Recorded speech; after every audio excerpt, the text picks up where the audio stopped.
whoa, stop, time out. What do you think you're doing, Pipsqueak? You are really about to test that product with that unoptimized piece of junk website and these ripped creatives? Buddy, this ain't 2018 anymore. You need to learn how in 2024, the elite 6 and 7 figure Chad dropshippers are testing products to have the best chance of being successful on TikTok and Facebook. And that's exactly what I'm going to reveal to you in this video. All right, since you're a little bit of an eager beaver, let's just cut right to the chase and talk about what we need to do on the website side before testing a product on TikTok and Facebook. So we have these two products right here, this fashion slipper, luxurious, beautiful. If my girl wore that around me, her feet would be in my mouth so fast before you could even say the word onomatopoeia. And then we have this 3-in-1 electric hairbrush. Now, the first step before testing these products as is and just sending all the traffic to this one product page is to split test, because your offer is the biggest leverage point on your product page. Everything else comes way secondary to it. I would say 80% of your success on your website comes down to how enticing is your offer, which is why you need to split test it, because it's very unrealistic. And honestly, it's naive to think the first offer and price point that you set for your product is going to be the right one, and it's the most optimized one as well. And if you look at the top e-commerce brands that do 7 and 8 figures, they are constantly split testing their offer, product page design, and doing some sort of split test to try to make their product pages even more higher converting and make more revenue per visitor. So before you launch your next product test, use an app like A/B Convert, where you can do a redirect split test or a price split test. So for instance, if I wanted to do a redirect split test, I could have two versions of this product, where one is a BOGO offer and the other one is more of a volume discount offer. So this would be an example of that second product page, where if you buy two, then it's $59, but you save 15% off. So this would be my initial split test on my website for the Stella slipper. So to actually do that, I would have to go into an app like A/B Convert. So clicking on URL redirect test and then grabbing the URL of the original product page, we can post it right here, and 100% of traffic will now be engaged into this split test that lands on this page. So what we're going to do now is have 50% of that traffic go to the first version, and then we grab the second URL right here. We're going to go from products, and then we're going to paste it right here so that 50% of traffic goes to one product page, 50% goes to the other. And that way we can see which one of these offers, the BOGO or the volume discount, performs better. And you would notice a drastic difference in the conversion rate, even though it's the exact same product page design. And the only thing you're split testing is that big offer at the top. So just like that, you would click create test, and then we have our first split test ready to go. Now we can do the same thing also for our 3-in-1 electric hairbrush if that's the big thing, or we can do a price split test, where if we know it's very unlikely people are going to buy multiple, then the big thing is going to be what is the correct price for buying one. So in this case, we can do $79.99 as the original. And if we go back to A/B Convert, click create price test, and then from here you can choose the product. So now we have the product selected. We're going to click on next. So 50% will go to the original, 50% will go to the new one, bada bing, bada boom. And then on the new one, this is where we could do $74.99. We can do $89.99.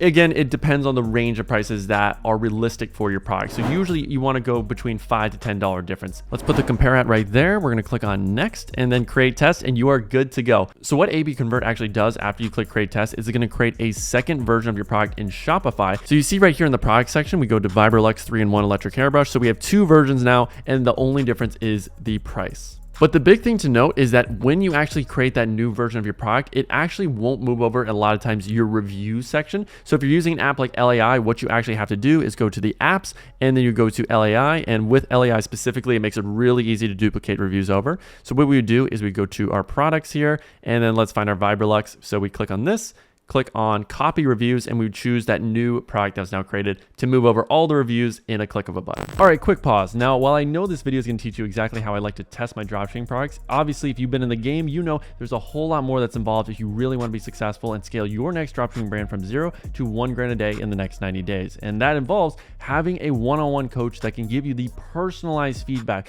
on your website, your product selection, so you choose the right products instead of the wrong ones, and know that with your ads and website, they are at the level and standard they need to be at to actually convert and make sales consistently for a winning product. And that's why my team and I have opened up some new spots in our private Bold Ecom coaching program, where we have students that go from 0 to $1,000 a day, like my student Tim here, who started with our program less than 2 months ago, or my student Matt, who went from 0 to now doing over $40,000 a month with his dropshipping store. And we have plenty of other student results will flash on the screen just from the last month alone. In fact, students even scaling to over $100,000 a month using the strategies, the secrets, but most importantly, getting the coaching that is necessary for you to beat the 5 million other dropshippers in the world today. Because the reality is, it's very unlikely you're going to be successful from just watching YouTube videos, and you are going to need, in a lot of cases, to suck up your pride and ego and work with a one-on-one coach that can teach you exactly what you need to know so you can skip the learning curve and get personalized feedback to know what you're doing right versus what you're doing wrong. And this is the exact blueprint I went through when I did my dropshipping journey. And at this point,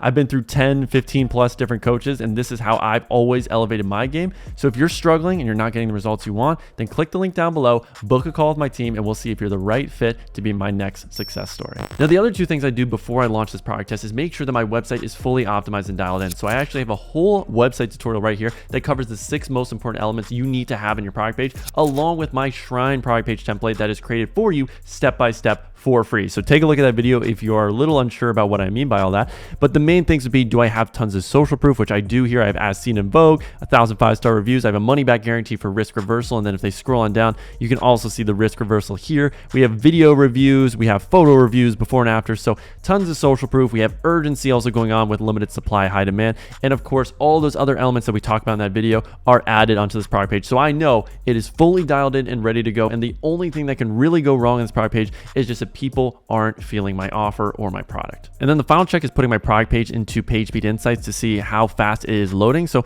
currently this is a little bit of an issue. 6.3 seconds is too long. We want this to be under 4 seconds. So I actually would not launch this test yet until I got my speed score optimized by most likely going to someone on Fiverr that can just edit my code and get rid of any potential dead code that's not being used. But on desktop, looks perfect, really good, awesome. All right, baby girl, now it's time for the ad side of things. So how many ad concepts and ads do you really need before testing a product? Some people will say you only need 1. Some people will say you need 3. For me personally, I like to test out every product with at least 3 to 4 unique concepts of showing the product and the different use cases. And I usually will make variations of each concept. Meaning, if I am testing, let's say, our hair curler device, I will have 4 unique concepts. So for this product, I actually made the ads. One concept, as you can see, is be careful when shopping online. Now, another angle I did was a male angle of just featuring a male and all the benefits for the product specifically towards guys. Then we also had a before and after angle as well. And then finally, the last angle was a get ready with me. So those are 4 completely unique concepts. Now, obviously the benefits, the use case of the product are going to remain the same, but just the way we're showing the information is in different presentations. And we'll see which one obviously resonates with our audience the most. And we don't know until we test. But if you test a product and you only do one angle, let's just say the get ready with me, and people aren't feeling that angle, then you might have a winning product. It's just you didn't find the right concept yet. So this is why, along with your website, you should also be split testing multiple concepts and hooks, especially in the variations, because with your ad, 80% of the success comes down to, do you have the right concept and do you have the right hook? And I would say the extra 20% is, do you actually have good use cases, clips, and editing? Now wait just a second, cowboy. If you're enjoying this video so far, make sure to leave a like and comment the word scale if you want me to make a full scaling tutorial on the KPIs, the media buying strategies, and everything I do to go from this testing strategy to actually scaling to $1,000 a day plus. So let me just show you an example of what I mean by variations. So obviously we had this get ready with me ad and we made 4 different versions. So on one of them, as we can see in the hook, we have this visual being the start, get ready with me, night out edition. Now for this one, again, same text, but again, different visual this time as the hook of her showing off the finished product, the actual desired result, compared to just starting the video right with her using the product. Now for this third one, I actually ended up changing the script a little bit. So I kept the hook the same, but this time I changed the body. So after the first hook itself, I changed up the first benefit that you could get from the product. So little things can be definitely changed up. And if we go to our other ads, so if we do the before and after, so we have stop scrolling if you want dream sexy curls. So that's going to be the hook. So we went from stop scrolling to stay till the end to see the results from my new hair curler. So in that one, we split tested the actual text and we split tested the visual. So usually the biggest hook split test you can do is add the actual visual on screen, but you can also split test both elements and then just see which combination of text plus visual ends up getting you the best results. Why is there? Oh God, no, not the sun. No, I'm melting. No. Now for non-problem solving products that can easily be sold via image ads, I do want to still have some variations. So you may have images with white background. You may have images with AI background. You might do a carousel. You might do a collage. You might do videos. There are so many different formats to show how cool your product is in different ways. So you don't just have to do, okay, I only have these supplier images and they're all with the exact exact same, let's say, gray background, or in this case, it's just this fuzzy background. So therefore, I have to only just test these images. No, you can obviously cut out the background. You can try your own AI backgrounds using a tool like Photo Room, for instance. So right now we're in the batch section of Photo Room, so it automatically removes the background. So we could test these images as white background. That's an easy way to get rid of it. They also have different templates you can try out. So usually the templates I like the most are the minimal shop ones. If you go over here all the way to the right, you have these cool little pink backgrounds, this nice pastel. So let's just see real quick. It's going to make it kind of small.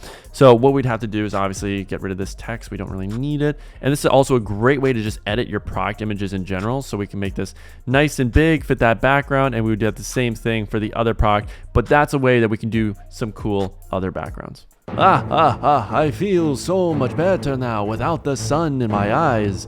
I swear I'm not a vampire. So let's continue with the Facebook ad tutorial before I suck your... No, you know what? All right, let's get into it. So we are going to be going on Facebook now, and we're going to do a sales objective campaign because that's what we're optimizing for at the end of the day. Now, in terms of Advantage Plus shopping, that is a great way to scale when you have a winning creative. But keep in mind, when you are testing, the whole point of testing is to find out what audience works the best for you and what ad creative works best for you. So we're testing a bunch of different things and we're trying to isolate what actually works. That is the whole point of testing in the beginning.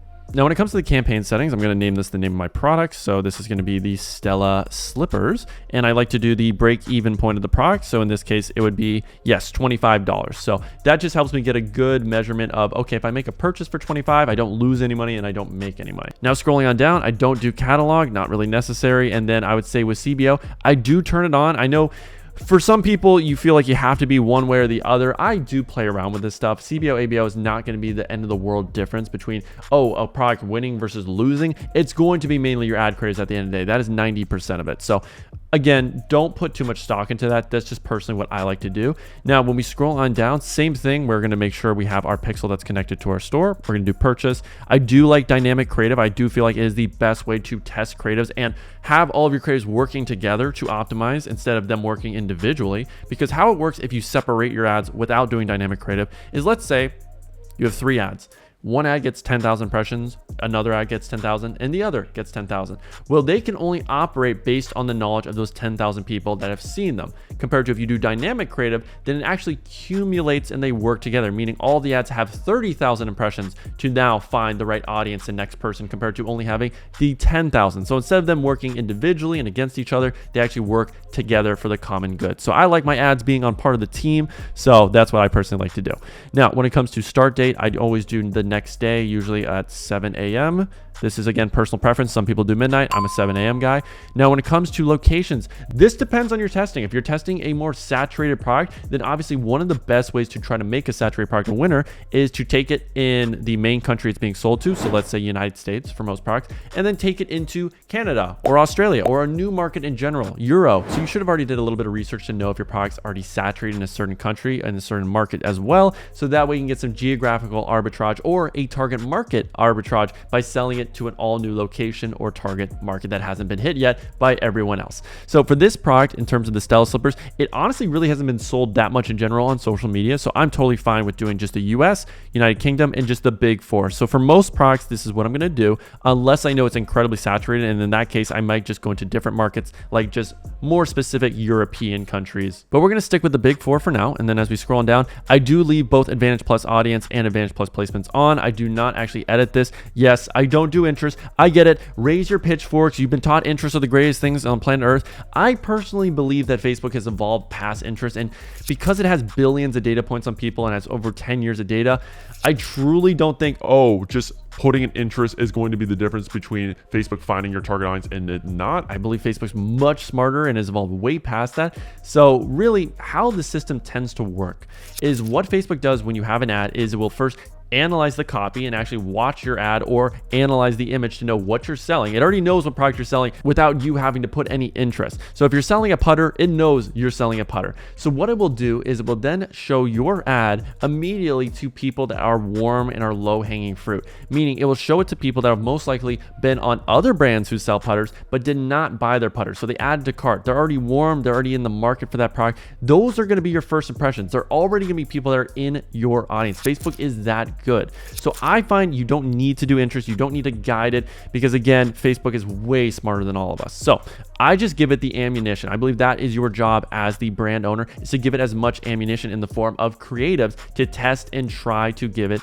a chance to obviously make your product work. So for me, this is why we do a ton of concepts, and this is why we do a ton of variations of those concepts. All right, so let's select images for our Stella slipper. So I've already got them uploaded, as you can see right here. So we have this first version where someone is actually holding the slipper and it's more selfie style. So we have the white, caramel, and black. So we can just click continue like that, and we can choose either to do a carousel where when someone sees this ad, they will see all 3 images at once, or we can do single image where it will only show one of these images and that's it. So if it's carousel, you can see here on Instagram, it will go through and you can choose every single image, and that's what people will see. And what Facebook will do is it will reorder and test which image actually performs the best in what order. Now, if you do only single image, then it's only gonna show one of these images at a time. So people might see just the white one, people might see the black one, or they might see the more beige caramel one, but that's the only image they will see when it's being tested. So it's up to you.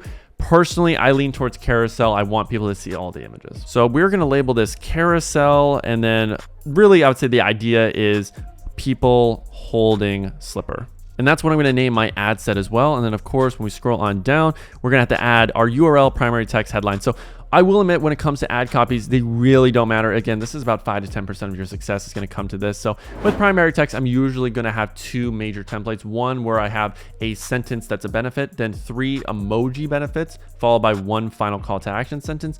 Or for a product like this, it's probably just going to be 1 sentence or 2 about the design, and that's it. So using ChatGPT, they came up with these 2 really good ad texts, and that's all we're going to need for the headline. This can be your offer or some sort of social proof. So loved by over 10,000 customers, or 50% off sale ends tonight. So those are good ways to add urgency, but I personally feel like you don't need to do all that. And as we scroll on down, we're going to add our website URL. And this is really important with our split test. We have to choose that original URL that starts the split test, because if you choose this second version, then the split test actually won't happen. So again, just make sure to double check, go to your A/B convert, and know exactly what the test URL is going to be. So as we can see right here, I need to grab this specific URL, and obviously I need to have the prefix, so aloma.store, but this is the URL I need to add. So if we make sure we go back here, yep, that is the one we have. So we're gonna click shop now, we're good to go. And then from here, if you have Triple Whale or any third-party URL parameters, you would want to add them right here at the bottom, so you have that tracking going on. And just like that, you have your first ad set ready to go. So from here, what I do is I would duplicate your ad group a few times. So I would do, in this case, 3 new copies.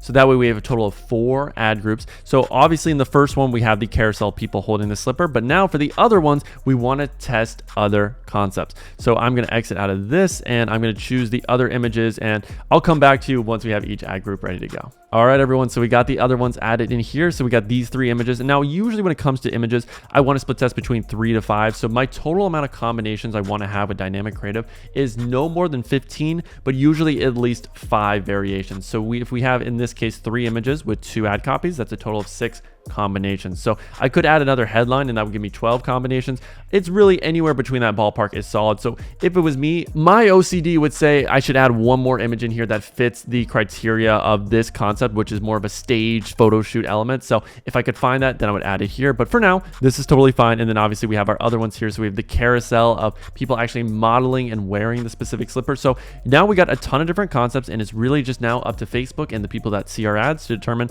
which one is potentially going to be the winner. And then over here for our hair curler, I did the exact same thing. Each ad group is exactly the same in terms of the setup. As you can see right here, we have purchase, dynamic creative. We have it set for 7 a.m. of the next day, big 4. The only difference between these audiences is the ad inside, because that is the biggest thing to split test. So I added all the videos for each concept. So be careful. We have all 4 videos here. We have 2 ad copies. This is the style I was telling you about, of having 1 or 2 main benefits, then emoji benefits, followed by a call to action sentence. So we're split testing that versus this more just benefit driven copy.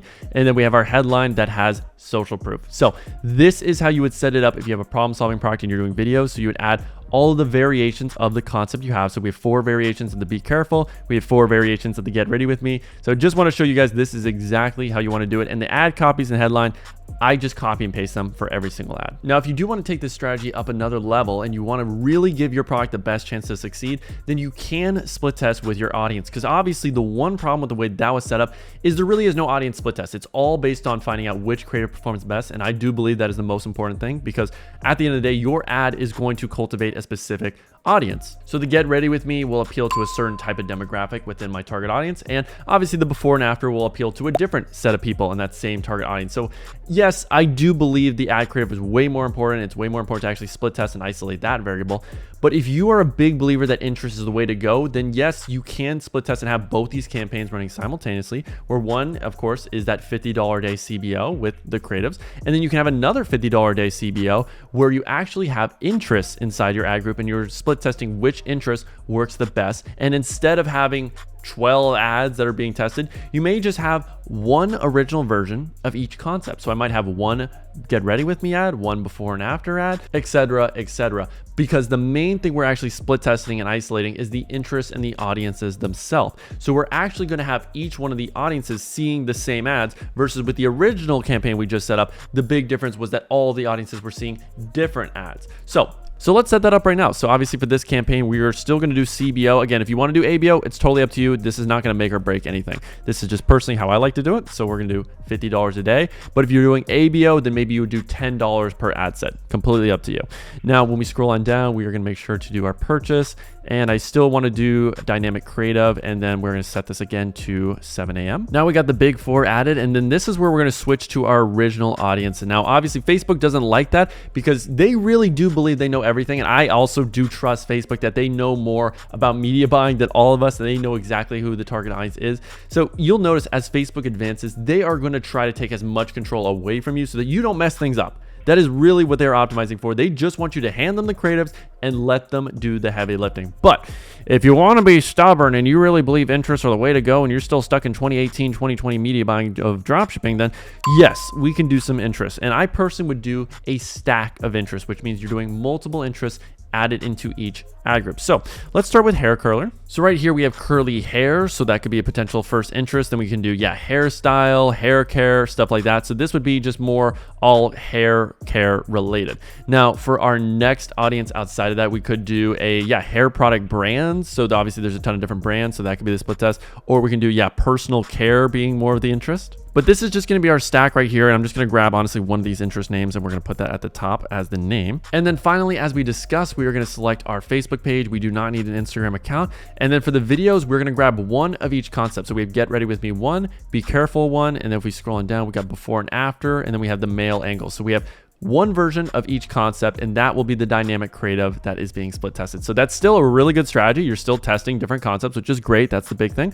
We're going to move over, obviously, the 2 primary texts we had. Same thing with the headline. But again, the big thing is once you have everything set up, we're going to create a duplicate of this. So we can create 3 duplicates, 4 duplicates, really up to you. In my case, I would actually recommend doing 4 duplicates, so we have a total of 5. And then you're going to play around and you're going to choose some different interests. So obviously in this one we had these 3. Now the next one we could do hair coloring, long hair, hair iron, and then we're going to get rid of the original 3 that we had up top. Same thing over here. We're going to do cosmetics, we're going to do beauty salons, and then we'll do hair conditioner. So again, you're just choosing a different set of 3 interests, and then you'll see which stack ends up performing the best, even though they all have the same ads. So now let's talk about my TikTok testing strategy. Now this has evolved over the years because I've definitely noticed some nuances where some things perform better than the others, and we'll get into that right now. So we're going to go into advanced right here, and then website conversion. Same thing when it comes to the campaign name. I'm just going to do the Vibra Lux because that's the name of my product, and then the break-even point is $45. Holy crap, I'm so dyslexic I can't even spell this, but okay,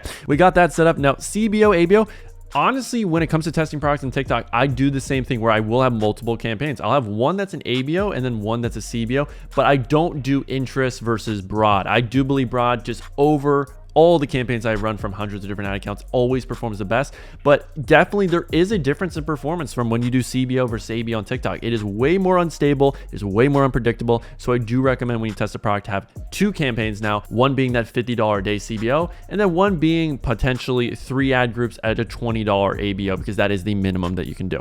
So let's go right into it right now. We're gonna do $50 CBO. Let's click on continue. So when it comes to the setup, it's pretty much all gonna be exactly the same. I have no pixels right here. So obviously I would have to create one to make sure I connect it to my store. I actually haven't done that yet, but you would want to do that by going obviously into your sales channels, clicking on TikTok, and then it's going to ask you to log into your ad account and collect your pixel that way. So once you do that, we're going to click on select placement. We're going to do only TikTok only, because I don't even know what the hell a pengle is.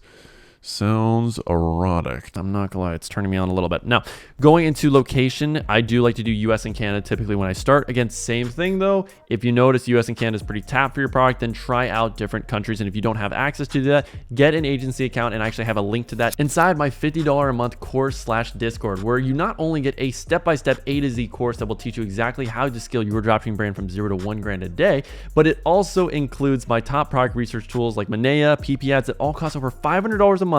You get for a fraction of the cost at $50 a month. And we also have included new resources like PDFs and multiple group calls where you can learn exactly the new secrets that I am implementing into my stores to scale to 5 grand days and beyond. So if you're interested and you want to be a part of a great community to help you grow your store, then join down below and also get access to those premium agency accounts for a fraction of the cost. Now, when it comes to gender, I know this product seems like it is a female oriented product, and it is, but males can also buy it. So I'm going to leave it on all, but if you know for a fact your product is specifically for one gender, then I have no problem with you specifying that. Same thing with age. If it's for an older demographic, definitely go and feel free to do 35 plus. For my product, again, all is going to be what I do, and then languages doesn't matter. Scrolling on down, interest, I have not touched interest in quite a while. It's up to you if you want to do that. I personally do not though. And then when it comes to our scheduling, I like to personally do this again at 7 a.m. of the next day. Now here's the big thing with day parting. I personally have multiple strategies when it comes to this. I tend to note that when you actually set your ads for 5 p.m. to later, that is when they are going to convert the best. But I've noticed that's more of a scaling strategy. So if you have winning creatives and a winning audience, a great way to scale is, yes, just do day parting where, yeah, from 5 to 11 or to midnight, only have your campaign running from there. But I find when you are just starting out and you are just testing a product, usually the best thing to do is go from 7 to 11 like this. All right, so now let's get into the ads part. Now I got my new pixel selected and we have the complete payment. So again, if you go to Shopify, go into your settings, it will ask you to either create a new account if you don't already have one. I do confirm my target location, and just to show you the data sharing, I do maximum here for my pixel. So now that we got all of that going on, let's go to our ad. So for me, I basically copy and paste what I do on Facebook, where each ad group is just going to see a new set of creatives. So this first ad group is going to be all of my Get Ready With Me ads. Then of course, we're going to duplicate it a few times to have the other concepts in there as well. Now for the custom identity, you can either do the name of your brand or you can do an actual person if you want to be a little bit more black hat and sus. It's really up to you. I know you can obviously grab someone's face using one of those "this person does not exist" generators, but for me personally, I'm just going to do the actual logo of my brand. Now scrolling on down for text, I'm just going to do this little call to action of 40% off sale, and then we are going to upload all of our videos. So in general, I'm just going to upload all the videos, but then we'll select which ones we want to have in this specific ad set. So for this one, we will just do all the be careful ones. And then while those upload, we are going to do smart creative ads. So that way it's a lot like dynamic creative, and it's going to split test these different combinations of ad copies with the videos themselves. All right, so it turns out all the Get Ready With Me ads uploaded first. So we're going to select all 4 of those, and we're going to have 2 ad texts by turning on Smart Creative Ads, which is basically the dynamic creative version on TikTok. So as you can see, we're all good to go. We have our URL down here. And again, if you have a triple whale, if you have any sort of third-party URL tracking software, you want to add it to the bottom right here. Now we're going to click on Submit, and then we are ready to go with our first ad group. So exact same process. We're going to duplicate this ad group a few more times so that we can add in the other concepts. So hopefully by now you have a feeling of what I did there. And then the final thing you would do is you would create a secondary campaign, which is ABO only. So if we go back here, we do website conversions. You name this, ABO for the Thermalux PEP 45. Let's see if I can spell all at once. Yes. Oh God, the dyslexia got me there. Okay. So then here, CBO, we're going to turn this off. We're going to click continue. And then when you scroll on down, it's going to ask, yes, what is your ad set budget? So the lowest currently on TikTok, I believe, is still at $20 a day. So you most likely only have 3 ad groups if you're more on a budget, because obviously if you have one that's at $50 a day, then 3 ad groups at 20, that'll be a total of $110 being spent per day. And if you're wondering if the settings are a little bit different from ABO to CBO outside of just that one difference, they really aren't. It just depends on your budget. So for me personally, I would, with the ABO, have 4 ad groups because I have 4 concepts. So each one will get $20 a day. But if you're more on a budget, then it may make sense to just do 3 ad groups, $20 a day each. And obviously one would be the get ready with me, one would be that before and after, and one would be what other concept you think works the best. So you'd have to eliminate one of your concepts from being seen. But again, this would still be a really effective way to test your products the right way, with split tests in mind for your creatives, your audience, your bidding model, your product page, all of that in one, so you can set your products up to have the maximum chance of succeeding on both TikTok and Facebook.